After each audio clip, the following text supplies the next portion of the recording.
The soil is the great connector of lives, the source and destination of all. It is the healer and restorer and resurrector by which disease passes into health, age into youth, death into life. Without it, without proper care for it, we can not have a community, because without proper care for it, we can have no life. The author of The Unsettling of America, Culture and Agriculture, Wendell Berry, stated this in 1996. Although this was said nearly 30 years ago, his words are still highly relevant to this day. As a cattlewoman myself, I often take for granted the soil that lies beneath my feet that sustains life for myself and for my livestock. As cattle producers, we implement practices to ensure maximum health for our animals, including vaccinations and proper nutrition. However, sometimes we forget to care for the soil that lies beneath their hooves. Today, join me as we dig deeper into discovering why healthy soil is so important to agriculture, how we can incorporate healthy soil practices, and why soil conservation is so important. My typical day on the farm looks like going out and feeding my cattle and my lambs, giving them hay, and giving them water. However, none of these would be possible without healthy soil. My cattle's diet consists of grain, cottonseed hulls, and corn, each of which would not be possibly grown without healthy soil. Healthy soil is necessary to growing a quality hay crop to feed our livestock. And finally, my livestock wouldn't get the most important nutrient in their diet without healthy soil: water. As the world population grows, farmers are having to feed more people on the same amount of land as they were before. Therefore, having healthy soils to ensure maximum crop growth is extremely important. As leaders in our industry and agriculturalists, it is our job to find ways to promote healthy soil so that we can continue to provide for the world. Now, you may be asking, what exactly does healthy soil look like? According to Noble Research Institute, here are a few of the indicators of soil health. 1. Soil cover. Soil cover is possibly the most important indicator of soil health. Bare soil is a sign that none of the ecosystem processes are working correctly. 2. Soil color.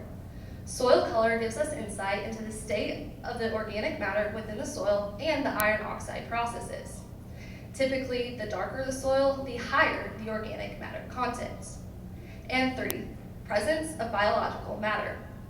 The presence of biological activity within the soil can give us insight into the overall state and well-being of the soil. Essentially, we are looking for earthworms, earthworm castings, dung beetles, or evidence of their activity. It is important to use these indicators when evaluating for soil health. The principles to managing soil include minimizing disturbance, maximizing biodiversity, maximizing soil cover, and maximizing living roots. Minimizing disturbance means not overtilling or overgrazing your soil. Maximizing biodiversity means incorporating a wide variety of plant and animal carbohydrates to support the variety of food web chains that exist within the soil. Promoting soil biodiversity is extremely important in increasing the overall health of your soil. Maximizing our soil cover allows for reducing temperature, suppressing weed growth, and allowing for raindrops to be conserved. Additionally, it allows for a habitat for those species who spend at least some of their time above ground.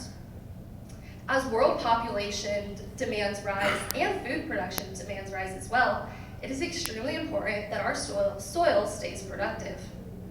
Farmers and ranchers can incorporate healthy soil practices and systems by incorporating no-till, cover cropping, and diverse rotation practices.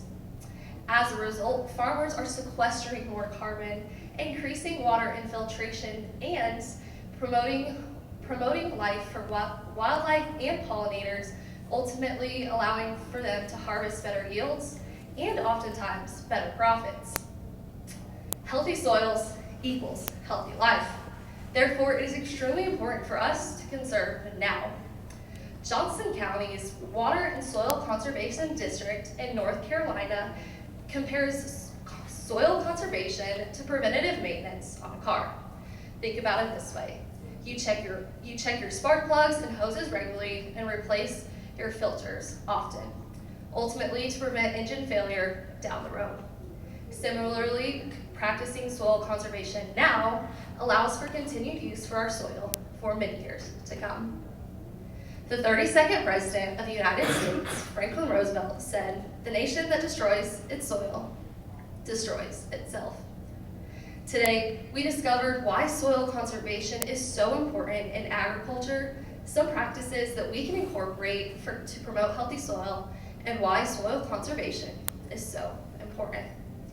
As each of us leave here today and head back to our own homes, farms, ranches, or operations, I challenge each and every one of you to find ways to incorporate healthy soil practices into your life so that we can continue to promote healthy soil for healthy livestock, healthy people, and ultimately healthy lives for all.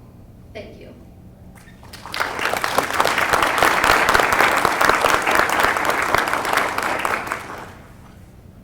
I've got a quick question.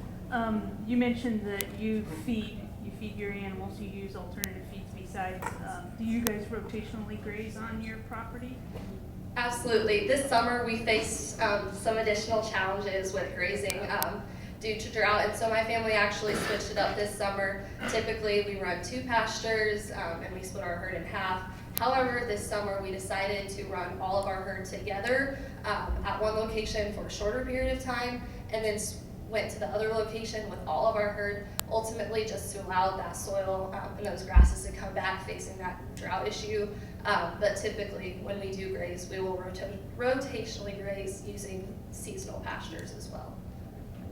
And the feed that you do get, do you try to source that from producers that are, doing some of the, managing the principles, using the minimizing tillage, all the things that you mentioned, or do you just source it, whatever's cheapest we're going to have to do because of the way that it is? So this winter we are growing our own feed for our cattle. However, I show livestock, and if any of you are familiar with showing livestock, it's a whole different feeding regimen than your typical commercial cows. And so we work with a co-op that does try and promote those conservation practices within their operation. Thanks. So Noah, you listed some of the characteristics of healthy soil. Are you aware of, at least vaguely, of any process for actually measuring and monitoring soil health? Sure.